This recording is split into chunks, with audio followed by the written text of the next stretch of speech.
Hello and welcome back, everyone. Thank you for tuning in to another episode of the Matt Gets It podcast. This is a sports debate show where we discuss the biggest topics in sports. I'm your host, Matt Martinez, and with me is my co-host, Billy Ryan. Billy, how you doing?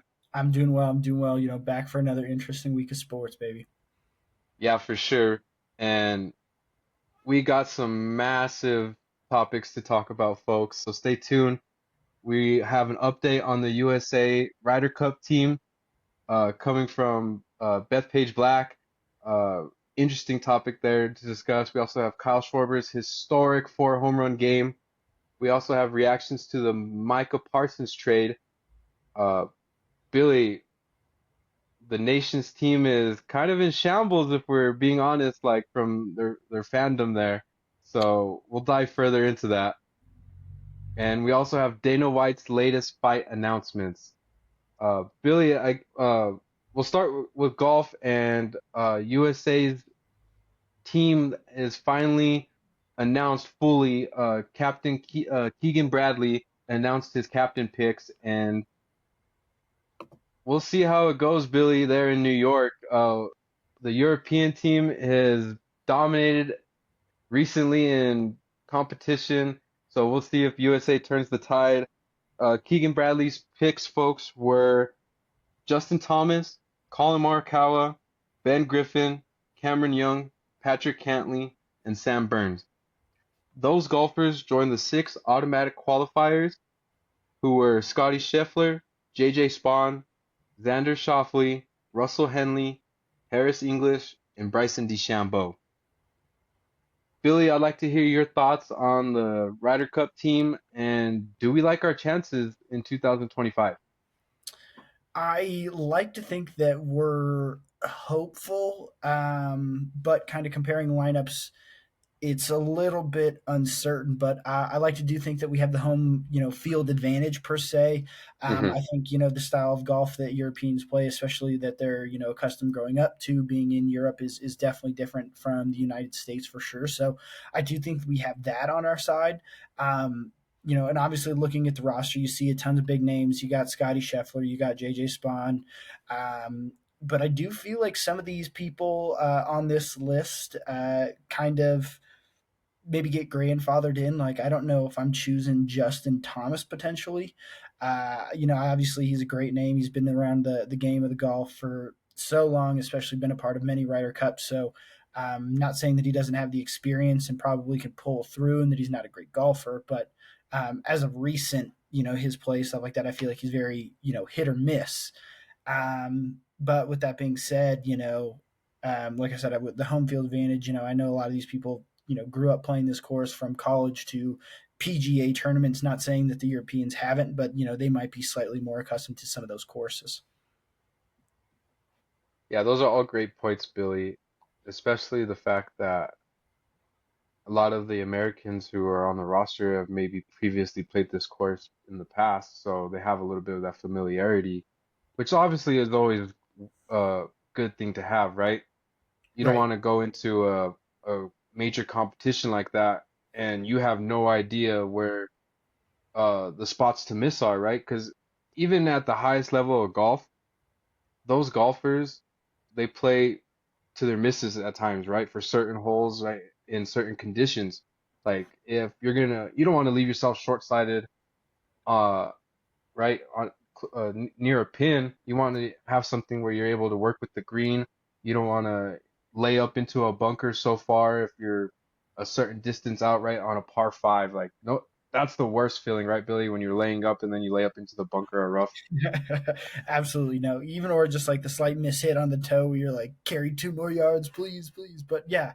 Um no, like you were saying, I think like there's a lot of great names on this roster too. Like we got Bryson DeChambeau.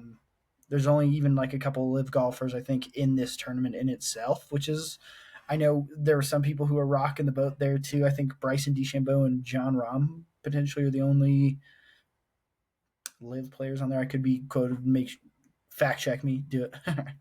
um, but no. I think to say that we got a shot, I think is very like reasonable. But when you look at the European team, it looks like it truly is just like some of the top PGA Tour players. You got John Rahm, you got Ludwig Oberg, Tommy Fleetwood, who's coming off of his first win, so he's coming in like Terrell Hatton, constantly in the top 10 golfers.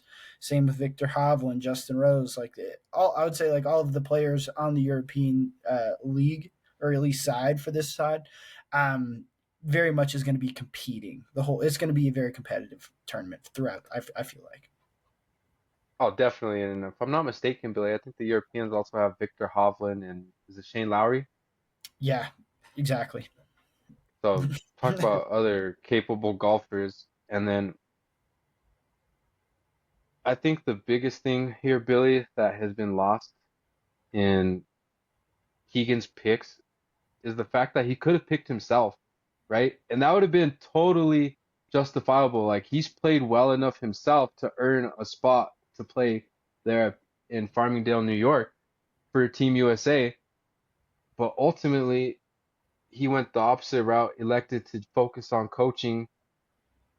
What a classy and respectable move, right, Billy? Like to not only put the attention on him, right? Because being a player coach, like you have to not only manage the whole team, but then you got to focus on your game itself. So he elected to select other golfers, uh, and you know, obviously put his sole attention on coaching this team. I am though, Billy, in the or of the opinion that I would much rather have seen Keegan Bradley play himself than maybe Colin Morikawa. Uh, just because I don't think Colin has necessarily played that well this year. In all fairness, maybe even Akshay Bhatia or a Wyndham Clark could have maybe been picked over Colin. But hey, he does have Ryder Cup experience, right? I believe, and he also is the tour champion, so he has obviously played golf in high leverage events. So I'm just maybe playing devil's advocate there, but maybe Keegan Bradley should have picked himself over giving Colin Morikawa the nod. Right. Yeah, and I think that's like, kind of commendable in a certain aspect. I appreciate that he didn't pick himself, because you're like, well, he was the captain. He could just, threw himself on there. And I'm sure there's Hmm. probably could have been some hearsay around some of that stuff. But I kind of see what you were saying with like holy, like kind of Colin Morikawa. That's kind of what I was saying with like Justin Thomas, where it's like, Yeah. hey, Hmm. big name, obviously, played in some of these tournaments before. And I think, it has something to do with it. Like they're kind of the face of golf for America. Like they're constantly playing in, like the TGL league, that indoor simulator at SoFi, where that does generate a lot of traction for golf. I think a lot of Yeah. people, Hmm. I was watching it. I think it was on like Tuesday nights or something like that, and I was into it. I liked the competitiveness of it. I liked the aspect where he's, switching out players, or every hole was a little bit different on how they were playing. It kind of like how you'd play with your buddies, back at home if you were playing for skins or something like that. Hmm. Um, so I do think that like the face value kind of adds to that. I feel like, that was like, maybe people would say something if they weren't kind of, at least chosen, or at least in the running to be chosen. Yeah, that's a fair point, Billy. Like those are big names, right, on the American side. So it does obviously help that they're there, right, to drive the fandom and the obviously the crowd there in New York to as high as possible, because Right. that also then feeds into like you're saying the home court or home course advantage, There you go. Perfect. right? Yeah, I was almost said home field, but home course advantage. Um, the real question though, Billy, is will other Americans besides Scotty Scheffler actually rise to the occasion, right, and play some lights out golf? Because it seems like in these international competitions, it's really been one-sided, going back to your point that like the European roster is stacked. So, Stacked. I mean, there is major winners on Team USA. You got Xander Schauffele, JJ Spawn, Bryson DeChambeau. Those have all won majors.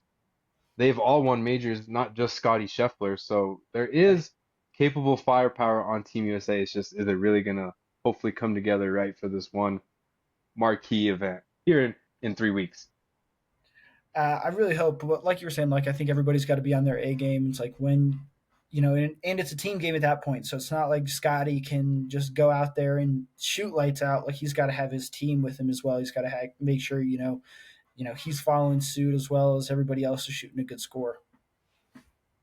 And Ryder Cup, it goes what? Uh, is it 4 ball? Yeah, but it's not like scramble style. So like everybody plays their own Yeah, ball and yeah. they gather up Uh, final and scores for then this. they do. By chance, do you know the format offhand, Billy? I don't. Let me see if I can pull it up really quick. If not, don't worry about it. But more or less, the key thing is here, folks. Go Team USA, right, Billy? What is the kilometer? What's a kilometer? Yeah, what's a kilometer? We don't know what that is. A meter? Yards, baby, all day. Yeah, all day. So, moving on, folks, we got some baseball to talk about and the recent history that has been made. Philadelphia Phillies outfielder Kyle Schwarber had a monstrous 4 home run game last Thursday against the Braves in a 19-4 victory. It was the 21st such game in MLB history, Billy, where a player has hit 4 home runs in a single game. This also marks the fourth time that a Philadelphia Philly player has hit 4 home runs in a single game. So that franchise has some serious pop, right?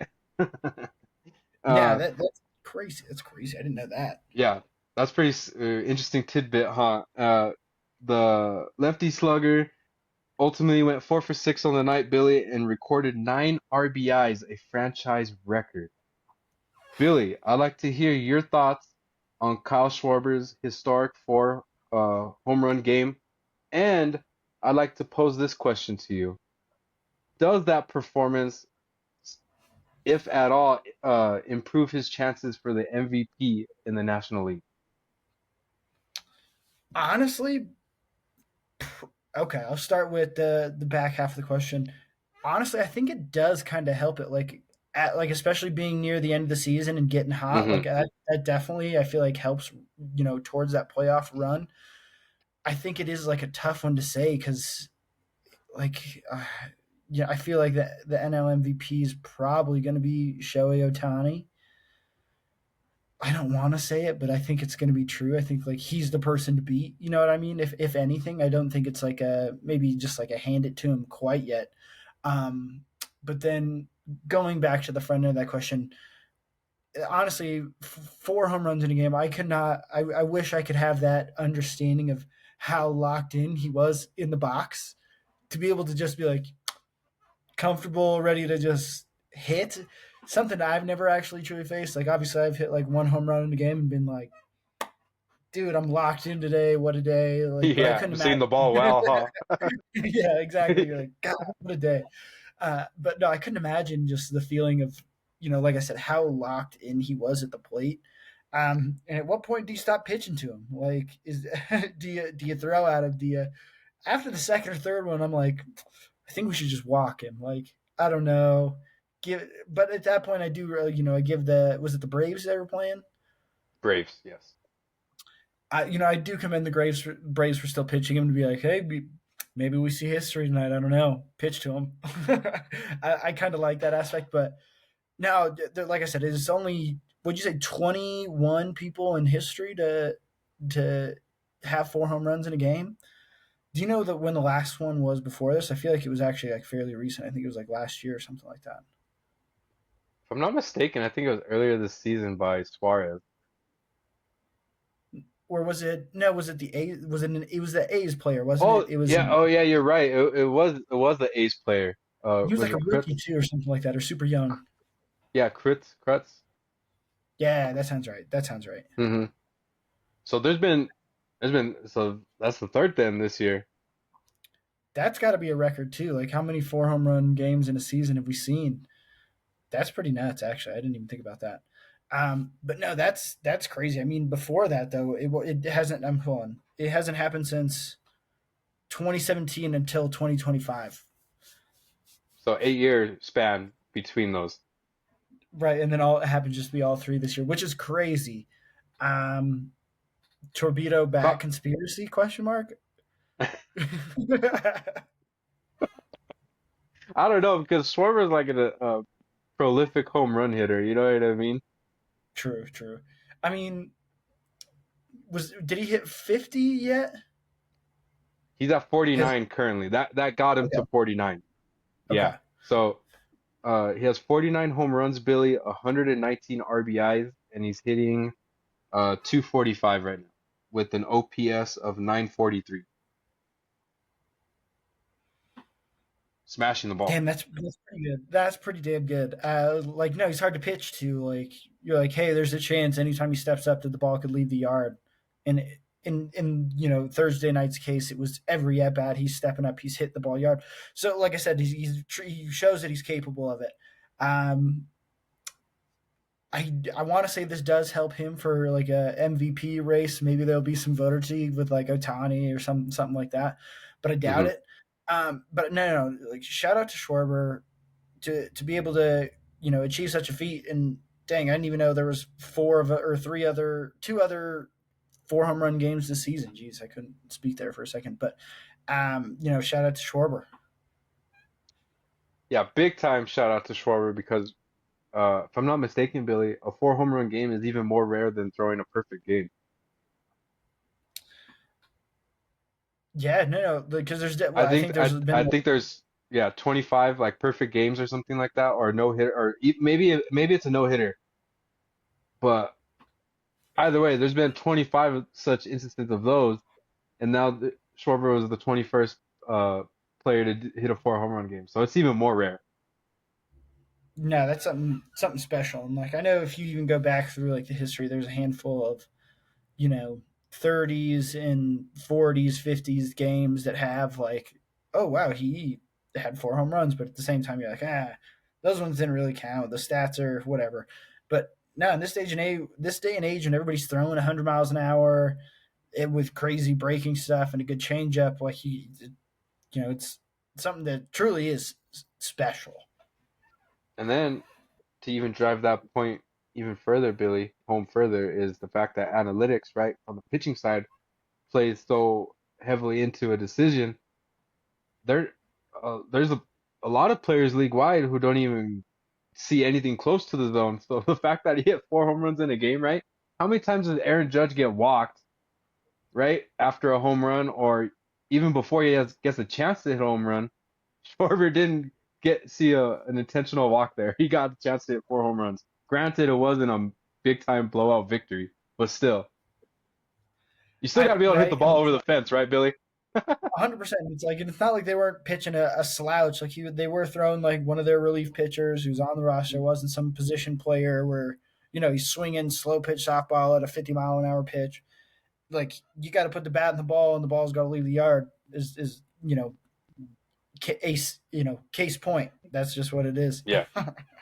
There was one home run though, I will say of Schwarber's where if you saw it, like his swing, it was like, how did that ball leave the ballpark? Like it was like such like a like one-handed like kind of like half swing, I think like on a hanging slider or something, you know what I mean? Dude, I don't know if you Schwarber's so saw it, strong. Billy, Dude. Like but all those yeah. guys. I would say I didn't see it, but it was like those guys are so strong that it's like almost effortless. Like if they just can get contact and put a little bit of backspin on the ball, it just Hmm. just carries out. Yeah. Talk about getting hot at the right point of the season, right, Billy? Like in terms of 100%. run production, right? Speaking of getting hot, Billy, we also have two players who have had tremendous seasons to this point, who, for a lack of better term, have flown under the radar, kind of been underappreciated, right? And maybe it's because they're older players, but these two players, Billy, have had stellar seasons, and those two players are Giancarlo Stanton of the New York Yankees and Aroldis Chapman of the Boston Red Sox. And if you look back, say to 2017, right, those are two of the premier players in all of baseball. But here we are 8 years later, and they're towards the latter part of their careers, but they're still having tremendous years this year in 2025. And I'll focus, I should say, I'll start with Stanton. In 55 games, Billy, he has 17 home runs. He's hitting 295, has a 374 on base percentage, a 624 slug, and his OPS is 999. Big G. Shout out to Big G, man. He's still crushing the ball. I was actually just having a conversation with my roommate this week about like, oh man, I wonder where John Carlos Stanton would be if he never got hit in the face. Because that truly, like, I remember he didn't really click back for like 2 years where he had to. I mean, like, I couldn't imagine the trauma of getting hit in the face and breaking bones in your face and having to go through surgeries and stuff like that. Hmm. But just to, like I said, we like, where would we be at? Like, he might be one of those 500 to 600 home run guys. You know what I mean? Like, we give him back a couple seasons, still have him, because he was the guy that was hitting 500-foot home runs, like one of the original guys of like of Hmm. our era, I guess, other than like Bond, Sosa, stuff like that. But uh, like he was, Before the he was a torpedo bats. seriously before the torpedo bats. Um, no, I think like it's good. It's good to see him come around to the game of baseball. I think like he's had a pretty couple like since he's been to Yankees. Like I think he had a couple good seasons here and there, but like battling injuries left and right, like trying to stay healthy was always like the constant challenge for John Carlos Stanton.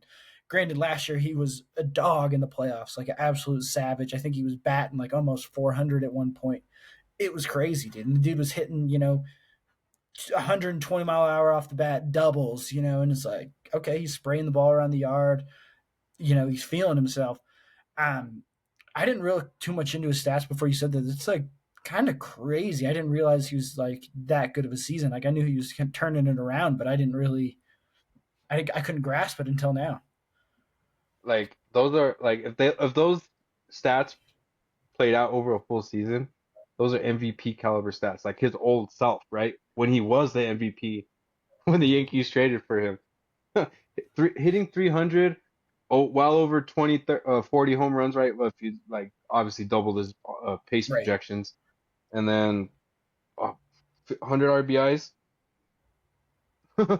like around there, 90 plus RBIs, like those, that for sure gets you MVP votes. You know what I mean? True. Yeah, exactly. But shout out to Big G. The other player, Billy, that I mentioned was Aroldis Chapman, and he has been lights out for the Boston Red Sox, which pains me to say because Red Sox, yeah, there's not. I don't even have to go into further detail. But Chapman, though himself, though Billy has looked his best or as good as he's ever looked, right? From a location standpoint, from locating pitches to just absolutely making hitters look foolish. I mean, he's always thrown gas. He still throws well over 100 miles an hour, but like his ability to now locate his pitches this year is like reached a new level. And he has 77 Ks, Billy, in 54 innings pitched. His ERA is exactly 1.00. He has 28 saves, which is the sixth most in all of baseball, and his WHIP is a 0.65. That's shoving, That's right? pretty. Yeah, no, that's wild. That's wild. I know he was somebody on my like radar who I've been like watching recently, where it's like, wow, maybe the new team suited him, and like maybe he's found his fit. No, Hmm. that's absolutely lights out as a closer to be able to come in and just have the guarantee I'm gonna get us out of these 1 to 2 innings.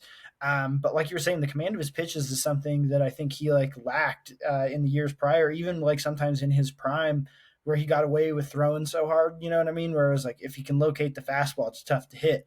But if he's throwing ball four, it doesn't matter how fast you throw it. Yeah, Um, but I think like even like his slider is like has such a better command, and that I mean that just makes your fastball that much harder to hit, and or vice versa. If you're sitting dead red fastball, you're going to be out on the front half looking like a fool, or just getting dusted by the fastball. And I think that's such a good 2 to 3 pitch command where he's finally kind of coming into the realm and finding his location. I knew, that's like always, all these MLB closers these days are throwing damn near 100 miles an hour. I mean, that's like truly the biggest thing where it's like, hey, if you can command your fastball, such a big difference. And I bet it's such a sigh of relief for the catcher himself, right, Billy, that when someone comes in throwing gas like that they're able to locate, because you could probably attest to this, that if someone comes in that throws hard and is just constantly spiking it and you're having to block, right? Like that's no fun for you guys, man. So No, no, 100%. Like, and it's like, hey, I get it a couple times if you spike a fastball here and there, no problem. But it's like if that's something like if I can't be a comfortable catcher and get into a spot and be like, hey, I know this ball is coming in 100 miles an hour in one of in a shoe size box, I can feel comfortable catching that and moving. But you're like, I got to worry about blocking it. I got to worry about reaching my glove up. I got to worry about the location. I God forbid there's a runner on base. Like there's so much that goes into it. So if you can have that confidence in your pitcher as a catcher, like that is truly a sigh of relief and allows you to command the game completely different. true that. And speaking of confidence, Billy, you have a player that maybe doesn't lack the confidence, but his overall production maybe hasn't matched his confidence, right? And can you maybe speak to that player a little bit here? 100%. I have one. I'm going to throw a little curveball at you now that we're on the baseball section, and I have one prediction of me being a Mets fan and stuff like that. I'm going to read you off Juan Soto's statistics, and you tell me if he earned his contract through his first year, with it being such a record-breaking deal and things like that. So, in 137 games played, so he's been fairly active on the chart. He has 125 hits, 16 doubles. He is batting currently 257, but he has 37 home runs, 91 RBIs, but he does have currently 27 stolen bases on the year, which I think almost might be a career high for him. Man, like for about 98% of the league, those are tremendous statistics.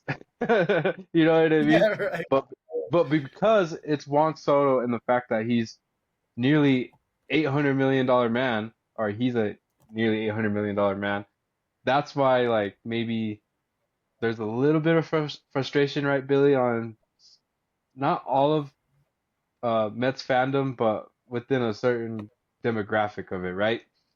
And 100%. I think I'd say I think it really has to do because from the average standpoint, like he's for his career, like someone who hits north of 280, like could obviously hit you or at times be above 300.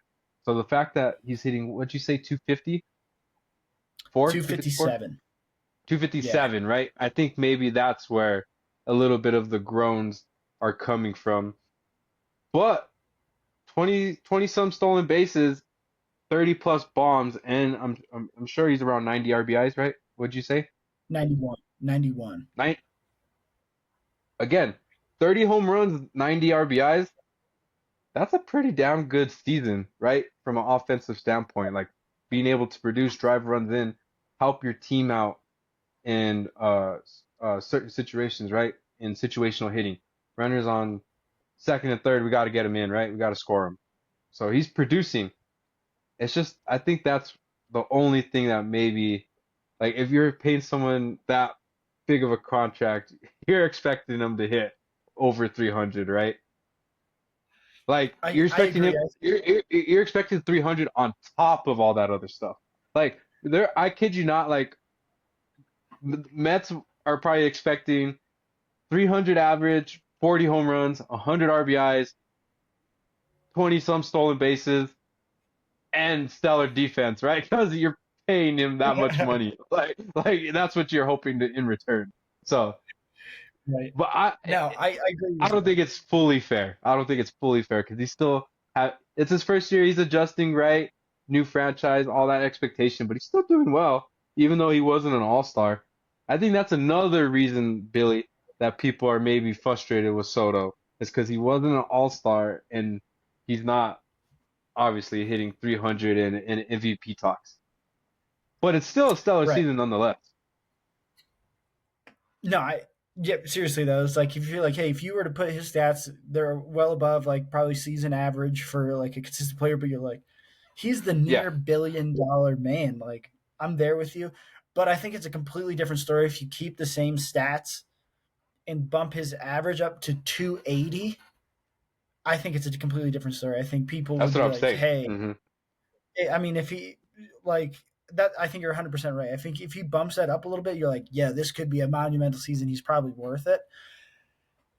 Granted, like he's also the guy that is like it's like hitting solo home runs when you're down by like 11 and you're like, ah, sweet, like he got one, hell yeah. But he's also like a guy like he hit a grand slam last night in a clutch time, in a clutch series that's gonna like help us hopefully, commit to a playoff run or securing either the wild card spot or hopefully hope for the Phillies downfall on that side of things. But that's neither here or there. I think too, a little bit of a factor may be that the standings are coming into play this late into the year, right? The cushion between the Phillies and the Mets is now what, 6 games? And you guys just Yep, can't seem to really like close the distance. Like you can't get it more than like 5 games, huh? It seems like. exactly. No, it's like every time we'd get within like 3 or 4 games, we lose two or three in a row, and the Phillies win two of three, and it's like, Exactly. So I God. think I think if you take the record into account, the average into account, and he wasn't an all-star, I think that's why there's a little bit of frustration.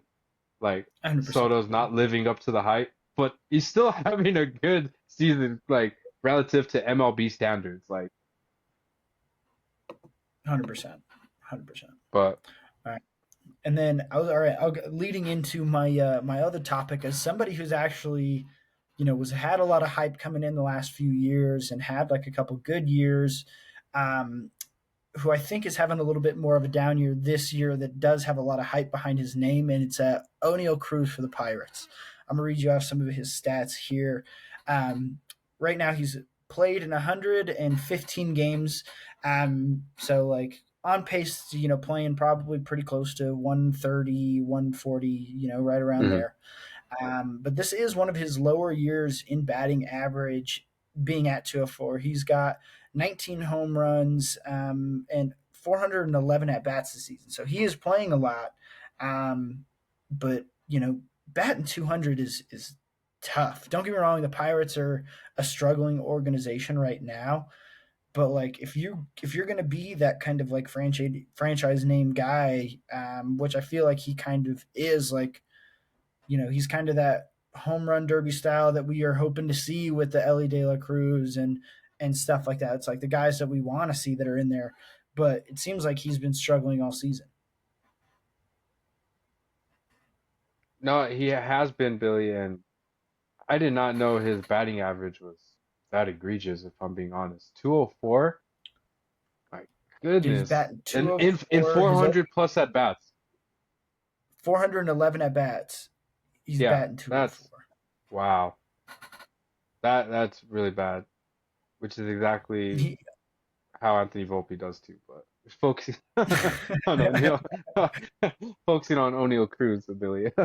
Uh, man, I think possibly some of his struggles could be attributed to the fact that he plays multiple positions throughout the year, right? Like he rotates back and forth between the infield and the outfield, right, Billy?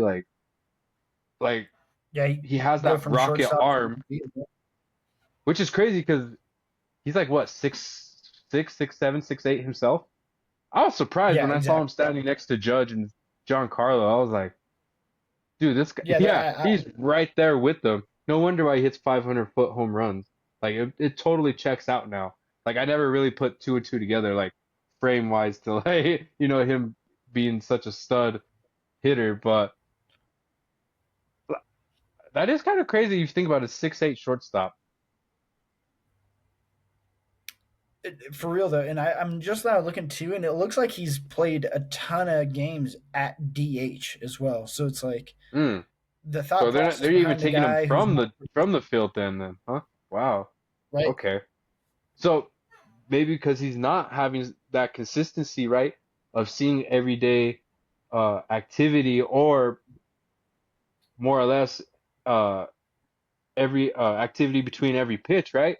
When you're out there on the field, you're constantly in the game. You got to be, right? There's so much that goes on in between pitches that you have to be invested, as opposed to maybe if you're DHing, you're really only locked in for your upcoming at bats, right? Oh yeah, you're sitting in the dugout, you're Especially at the watching the MLB game, you're level, yeah. giving people a couple snaps, Hmm.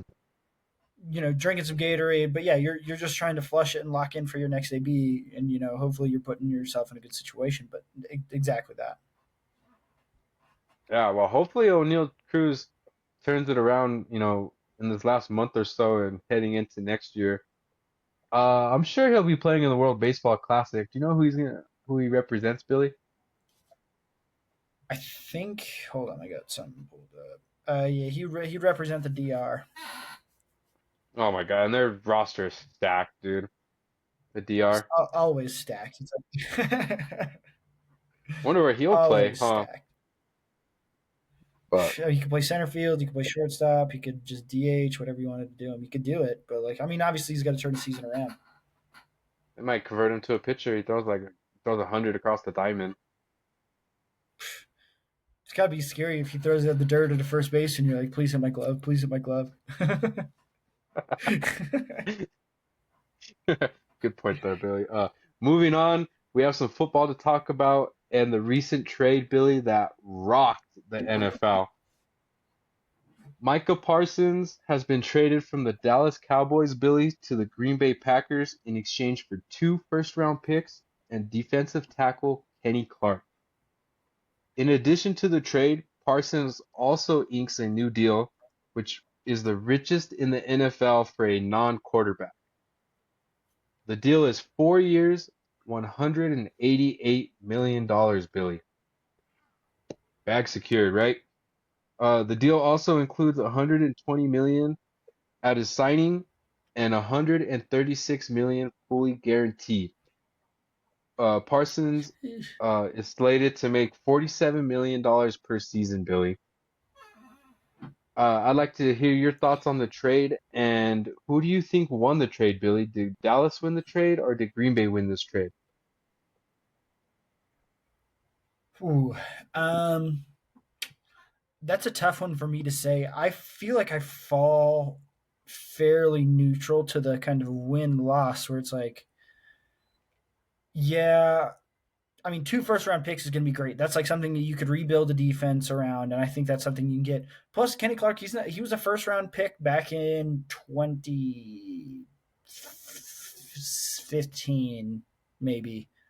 Don't Hmm. quote me on that. But no, at least I know he was right around that time. But he's no slouch of a guy. You know what I mean? He's, I think, 300 pounds. I think he's probably like 6'4", huge dude. Like, obviously takes up space. Is he a Micah Parsons? Probably not. No. But from that side of things, where it's like, hey, Green Bay is losing out on 2 first round picks. Like, they're still in a team that's kind of establishing their identity in the NFL. Like, they got Jordan Love and they got Josh Jacobs, and I know they have like a couple pretty decent receivers, but nobody I feel like they could be like, this is our definitive number one guy that we love and trust to death. So I think like those 2 first round picks is like gonna be tough. That's gonna be a tough trade off. Um, I do think I lean a little bit more where like probably like 55% maybe towards Dallas loses this trade. Obviously, Micah Parsons is a special defensive talent. And I see where Jerry Jones was. Like, he had just refurbished a new deal where it's like, dude, it was last year. We just got you more money. We just got you what you were asking for. Work with us a little bit, dude. You know what I mean? Where it's like, hey, I know you're not struggling at $37 million a year. I know you want to make it 40, but come on. Yeah, so my answer is a little bit loaded here, Billy, because, like, to your point, I kind of see both sides, right? Um, at this point in the negotiations between the Cowboys and Micah Parsons, a trade had to have been completed, right? it just didn't seem with the back and forth that was going on that there was going to be a common ground that was going to be able to be reached. And it didn't help that Jerry Jones was essentially doubling down on all his takes that they weren't going to uh, essentially We're not cave, trading. right? Like, yeah, exactly. Like, they weren't going to do uh, really any favors. Uh, However, all that being said, all of this could have been prevented. Jerry Jones could have easily went into the off season and got this done beforehand.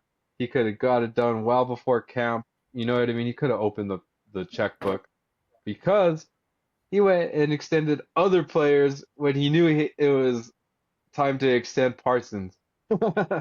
And then to go and turn around within the next couple of days and extend the cornerback right after you trade Micah Parsons, that just goes to show Jerry Jones was like absolutely in no way, shape, or form gonna give Micah Parsons that type of money. $47 million per year, right? Um, it also had to have been done because you obviously saw Parsons was displeased there in Dallas. Like, if their last preseason game, right, the camera panned over to him and he's just lying there on the medical table, totally non-invested in the team, man. Like, he wanted to be out of there.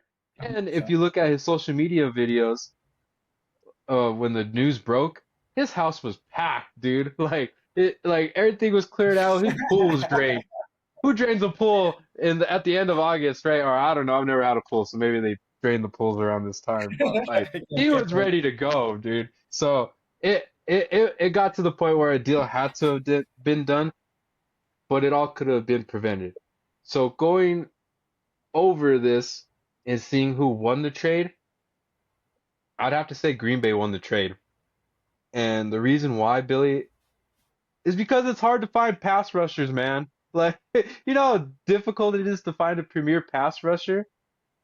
And you come across a pass rusher who's still just 26 years old. He's younger than both of us, Billy. Sorry to put us on blast there. Dang, that Or hurts. Yeah, that's I what I'm know. It's saying. like, Yeah, dang, that sorry. hurts. That hurts my soul right there, dude. I hate. I lived up to it too. Like, you know what I mean? But again, like the Packers add such a dynamic playmaker who's arguably a top five player at his position. That bodes well in any circumstance, right? Like you can never have enough premier playmakers on your roster. Not to mention he's a no, not to fail to mention is the fact that he's also a former defensive rookie of the year who has 52 and a half sacks in his career with 9 forced fumbles. So he's productive, a tremendously productive player who's still just 26 years old. You now acquire that. And then to make matters even better for Green Bay, in recent years, you've had success against the Dallas Cowboys, and you now take away one of their better players overall. You know what I mean? So if you do, in Right. fact, end up facing them, then that's an added element because now he has familiarity with those guys, and then he has that chip on his shoulder where he's like, "Oh, dude, I'm sure he's gonna try to cause havoc, right, Billy?" However, Oh, I guess the counterpoint for the Cowboys is they add a two-time Pro Bowler in Kenny Clark, who, like you're saying, is no slouch himself, right? He's a serviceable veteran who's been productive, and with the addition of Clark, I would assume the expectation is that it's going to shore up their run defense, right? It's going to bolster that interior part of their line, which, if you look at their rival in their division, the Philadelphia Eagles, what are they known for? Running the ball in the tush push, right? If you have somebody like Kenny Clark who could, stay, keep lane discipline, right? Occupy multiple blockers and just collapse that pocket or even just disrupt the line of scrimmage, that's going to help your edge rushers. And then obviously it's going to then help your back end, right? Because they're going to have more time to cover the players because the quarterback's having to deal with that pressure in his face coming from directly straight ahead. 100%. 100%. But again, how it's so difficult to find pass rushers, right? And Micah Parsons just don't fall out of the sky, right, Billy? So you're hoping those two first round picks that you No, acquire, one in 2026 and one in 27, you hope you end up banking on it, right? Like you hit a home run. I think yeah, you kind of have to. Like you gotta be really smart in your next two upcoming drafts, and you got to make sure that you're getting a pick that counts. That could be the next generational kind of talent. And it also who knows? Like, what if they land on a high pick? Like, if the Green Bay has a bad year this year, then they're going to get like a quality draft pick. They might get a top Hmm. 10. Like, and it's like, hey, that speaks for itself. Or maybe to Jerry's point, you use those first round picks to then package for another player, right? At a different position, right? You never know. Jerry Jones could be wheeling and dealing I know. here. Uh, Making moves. as a non-Cowboy fan, I guess this move you could maybe see it paying off for the Cowboys because for all the hate that he does get, Jerry Jones, him being the general manager, it does appear he drafts fairly well, Billy. Like he's drafted numerous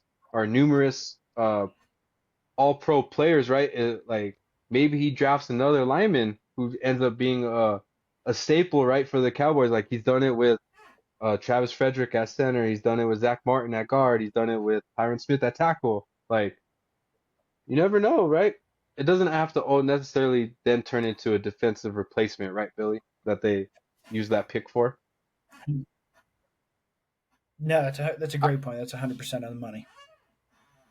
I don't know. I don't want all the Cowboys fans to come for me because they're out there. What the heck are you talking about? You don't Maybe know out what you're there for sure. talking about. Yeah, exactly. Hey, let me know if what I'm saying here is some BS, you know? I like to hear it, Cowboy Nation. Let us know. Like, are you a fan of the trade? Does it help you guys? Please share your No. thoughts in the comments. Um, moving on, Billy, to end the show, we got some MMA to discuss.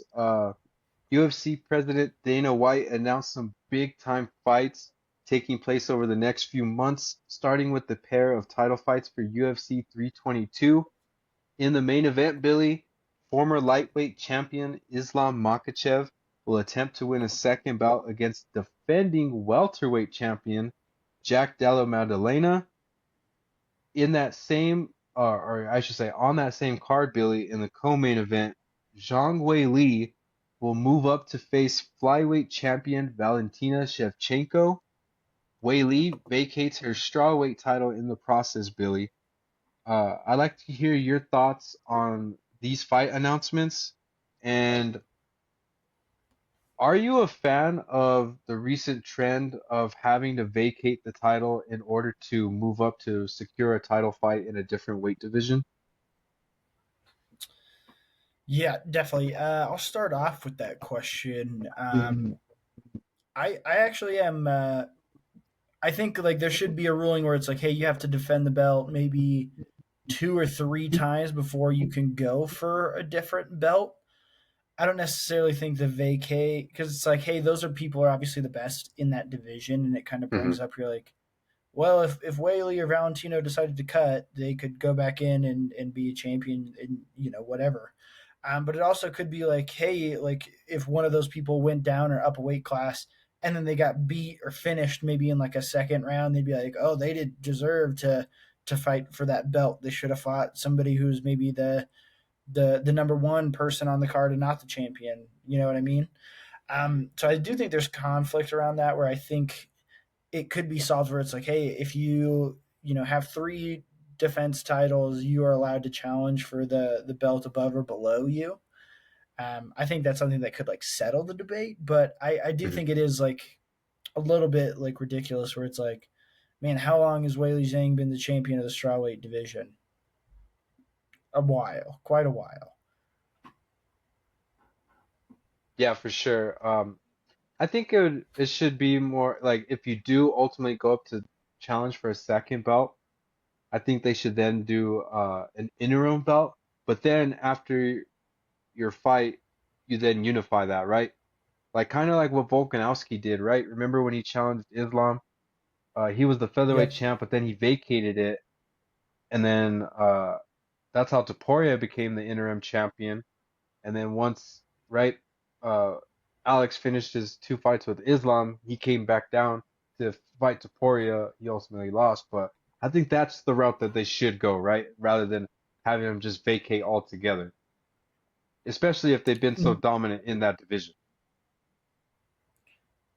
I But agree with you that's just 100%. my Like it's viewpoint like, on it. Yeah. yep. However, though, Billy, when it comes to these super fights, if you will, I'm excited for him in all honesty. Like this is kind of what I want as a fight fan. Like I want to see two champions kind of go at it. Like see who's the best. Because ultimately, this kind of does then factor into the pound for pound thing, right? If a champion from a smaller division is able to go up and beat that champion, then that kind of settles the debate where, hey, if we weigh the same weight, we're the same size, like my skills triumph over your skills, right? 100%. Because if you look at welterweight, it's a 170-pound weight division. Makachev is going up. He's not having to cut that 15 extra pounds, right, Billy? So he's now going to probably be fighting at his like walk around weight. He enters that fight with a record of 27-1. Uh, JDD is 18-2 overall and is actually fighting an 18 fight win streak himself, Billy. So we'll see who gets the edge there. And then if we look at the fight between Wei Li and Valentina, Wei Li's last 3 fights have been all decisions, Billy. So maybe that massive war between her and Joanna, and then her getting knocked out by Rose, right? That vicious head kick way back when. Maybe that's she's like, hey, I don't want to take damage if I don't need to. I could just control my opponents for the full length of the fight because of my cardio and my stamina. And honestly, all aspects of her game are above everyone's else, right? In the strawweight division. Valentina is 37 though, Billy. That said, she is a two-time champion, like we were talking about, and she has 8 title defenses. So she is primed and ready for 5 rounds if need be. So that is a tremendous fight there. My picks, man, I'm such a big fan of Valentina, but I think Wei Li's gonna get her, man. And then I think I think Jack is gonna beat Islam. I think so. Even though Islam got a submission in his last fight, I don't know if he's gonna be able to sub JDD. We'll see. Craig Jones hopefully prepares JDD for all that ground, jujitsu and all that stuff. So we'll see. But those are my predictions, Billy. Uh, if you didn't already say, who do you have in those 2 fights?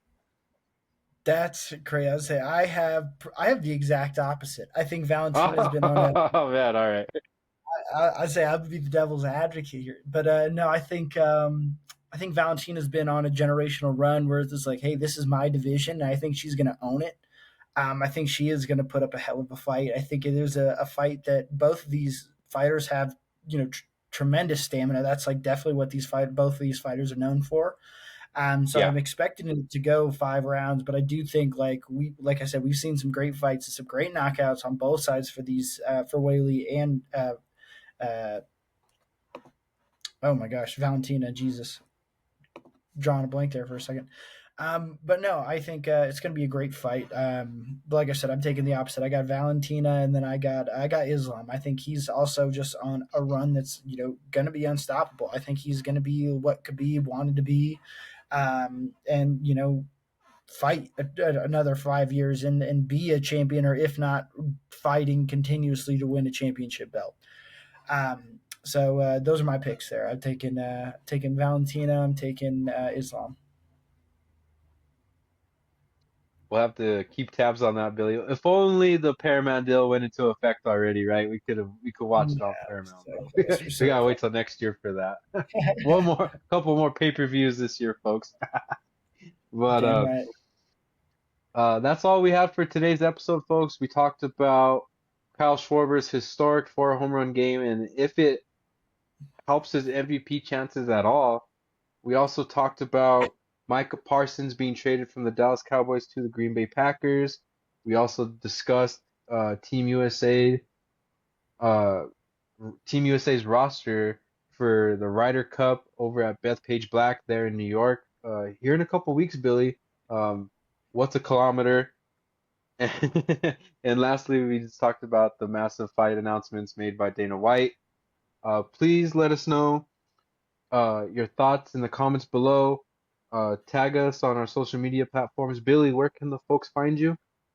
You can find me at Billy the Thrill on Instagram and at Thrilly the Bill on X. And you can find me on X at MattMTZ108. If this is your first time here, folks, be sure to subscribe and turn on the notification bell for alerts. For the Matt Gets It podcast, I'm Matt Martinez. That's Billy Ryan. We'll see you next time.